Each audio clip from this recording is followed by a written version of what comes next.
Your first shipment killed 11 people. You found out when their blood type matched your sister's. And the hospital bill arrived stamped with your own shell casing serial number. One moment you're stacking crates in a rain-slicked dockyard. The next, you're signing off on missile shipments that will redraw borders by dawn. This is not a business. It's a ladder built from blood and steel. And every rung demands a piece of your soul. You'll start in shadows so deep, they swallow sound. You'll end in marble halls, where silence costs millions. And at every step, you'll ask yourself, am I feeding chaos or keeping it caged? Let's find out. Level 1, the alley runner. You move at night, always. Rain or dry, moonless or bright, it doesn't matter. Your world is alleyways slick with motor oil and urine. Warehouses with doors that groan like dying men. And duffel bags heavier than your conscience. You're nobody's employee, just a ghost, hired by ghosts. A voice on a burner phone tells you where to be, what to carry, and never why. You haul crates wrapped in black plastic, rifles stripped to parts, pistol magazines taped together, sometimes grenade launchers broken down into unrecognizable hunks of metal. Your hands reek of gun oil and sweat. You sleep in shifts, never more than 3 hours, always near an exit. The privilege? Cash. Thick envelopes of euros or dollars. No questions, no receipts. Enough to keep your sister in medicine or your kid in school. Just barely. But danger coils around you like barbed wire. Cops might catch you mid-drop. Rival crews might mistake you for competition. Or worse, your own handler might decide you know too much. Last month, you delivered a crate to a man who paid in cash and a photo of your nephew's school bus route. You still don't know if that was a thank you or a threat. And the moral cost? You stopped counting after the first child soldier photo surfaced online. The one holding the exact AK variant you delivered to a private security firm last month. You tell yourself you're just moving boxes, but in your dreams, those boxes scream. Then the burner rings, not with drop coordinates, but with your sister's voice screaming. A second later, a man says, "Come alone," or she loses both eyes, and you'll deliver the next shipment blindfolded. You show up because in this world, refusal is a death sentence. Level 2, the logistics ghost. Now you work indoors, but the air still tastes like fear. Your office is a windowless room above a laundromat in Minsk, or a converted shipping container in Djibouti, or a back room behind a fake import-export firm in Dubai. You're no longer carrying weapons, you're routing them. Fake end-user certificates, shell companies registered in Belize and Cyprus, bills of lading that list agricultural equipment, while cargo holds brim with anti-tank missiles. You speak fluent bureaucracy, export codes, tariff classifications, UN-sanctioned loopholes. Your tools are encrypted laptops, burner SIMs, and a Rolodex of corrupt customs officials whose palms you grease with Bitcoin or bearer bonds. Daily life is a high-wire act of paperwork and paranoia. You check your door 6 times before entering. You never use the same cafe twice in a week. You memorize license plates like prayers. The privilege? Distance. You're insulated from the trigger pull. No more alley drops. Now, a drone strike in Yemen or a militia ambush in the Congo happens because of a spreadsheet you approved, but you'll never see the crater or the bodies.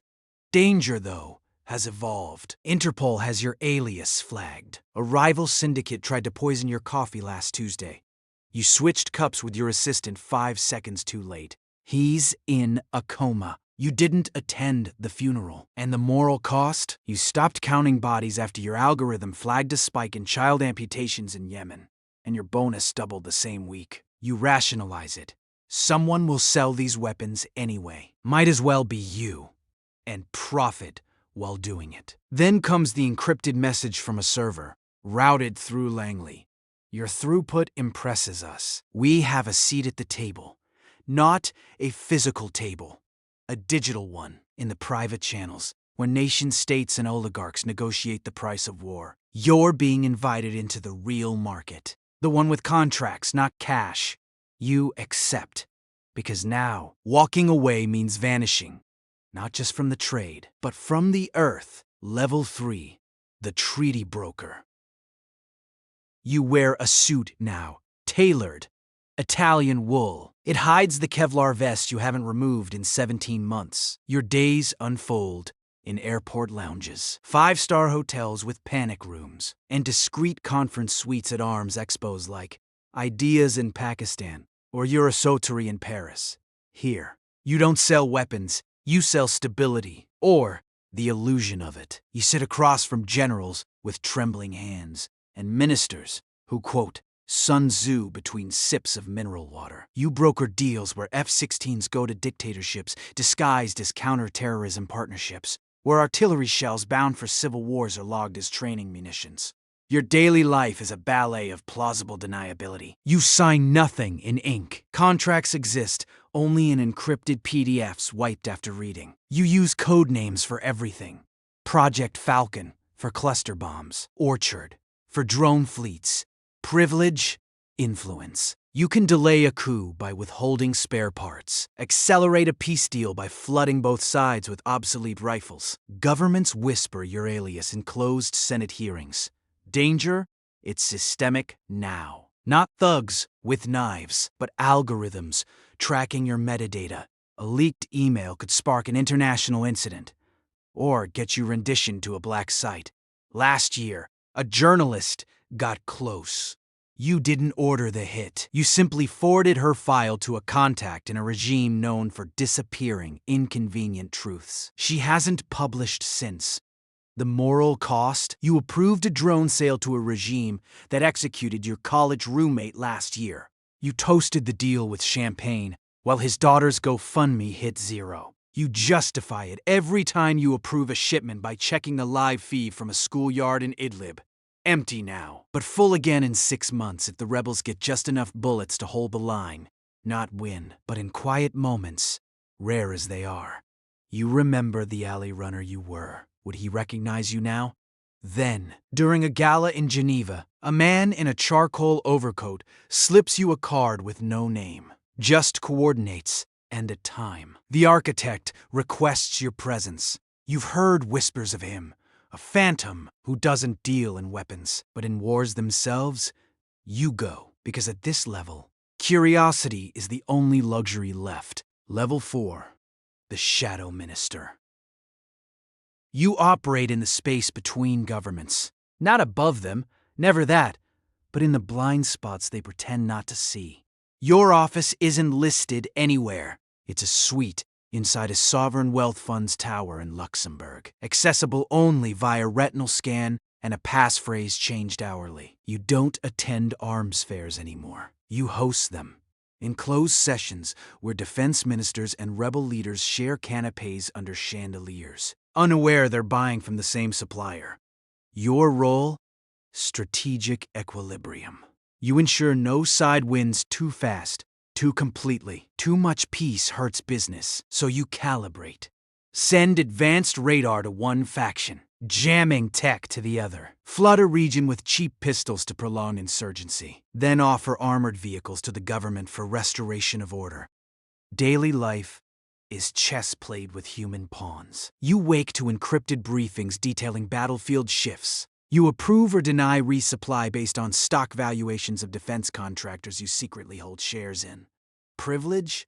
Impunity. You've never been photographed. Your fingerprints don't exist in any database. When sanctions lists drop, your aliases vanish before the ink dries. Danger? Existential, not death, erasure. If exposed, you won't be arrested.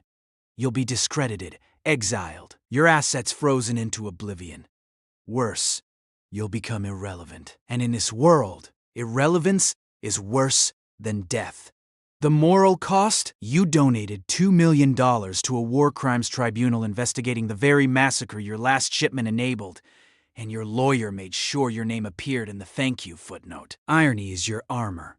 But sometimes, staring at satellite feeds of burning villages, you wonder, did you create this balance, or merely feed the beast? Then comes the summons, not digital, but handwritten on vellum, delivered by a courier who dies in a car accident 2 hours later. The note reads, "Come alone. Bring no devices. The final ledger awaits." You know what this means. The top isn't a place, it's a person. And he's ready to meet you. Level 5. The Architect. You don't deal in weapons. You deal in futures. Wars aren't events to you. They're portfolios. You sit in a soundproof chamber beneath a nondescript think tank in Vienna, surrounded by screens showing live feeds from conflict zones, stock tickers for Raytheon and Norinco, and diplomatic cables parsed by AI. Your hands have never touched a gun. You wouldn't know how to load one. But you designed the conflict in the Sahel, orchestrated the proxy standoff in the South China Sea. You advised 3 coups last year, not by sending soldiers, but by cutting arms flows at precise moments to trigger power vacuums. Daily life is silence.